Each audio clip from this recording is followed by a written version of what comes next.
የሐዋርያት ሥራ ምዕራፍ 7 ከቁጥር 1 ሊቀ ካህናቱም ይህን ነገር እንዲህ ነውን አለው። እርሱም እንዲህ አለ፣ ወንድሞችና አባቶች ሆይ ስሙ።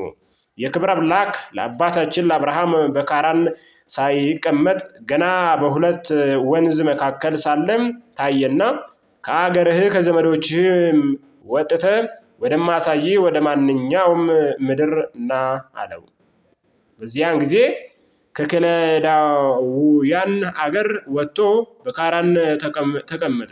በዚያም አባቱ ከሞተ በኋላ እናንተ ዛሬ ወደምትኖሩባት ወደዚች አገር አወጣው።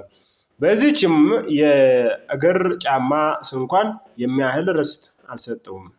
ነገር ግን ልጅ ሳይኖረው ለእርሱ ከእርሱም በኋላ ለዘሩ ርስት አድርጎ ይሰጠው ዘንድ ተስፋ ሰጠው። እግዚአብሔርም ዘሩ በሌላ አገር መጻተኛዎች እንዲሆኑ 400 ዓመትም ባሪያዎች እንዲያደርጋቸው እንዲያስጨንቋቸውም እንዲህ ተናገረ። ደግሞም እግዚአብሔር እንደ ባሪያዎች የሚገዟቸው ሕዝብ ላይ እኔ እፈርድባቸዋለሁ።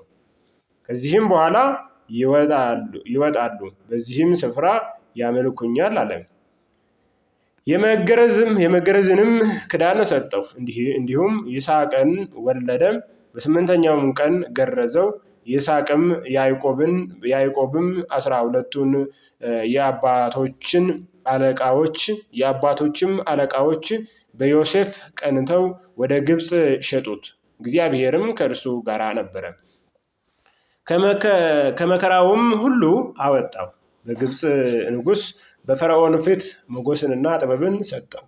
በግብፅና በቤቱ ሁሉ ላይም በተወደድ አድርጎ ሾመው።